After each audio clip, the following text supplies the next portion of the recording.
Kalau orangnya memang Islam, iman, patuh, kemudian dia benar, turun hujan tuh senyum.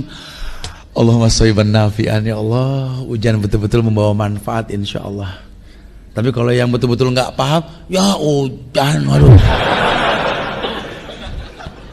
aduh mana mau ngaji lagi, aduh kacau dah, resek banget nih hujan. Nggak boleh tuh, nggak boleh. Kita mencela takdir paling nggak boleh ya, walaupun mungkin celotehan santai anak muda, hati-hati, jaga lisan ya. Lisan ini masya Allah ya, bentuk nikmat yang Allah berikan kepada kita. Seberapa susahnya sih Allah masaiban nafian, ya Allah, hujan ini bawa nikmat ya Allah, bawa manfaat ya Allah.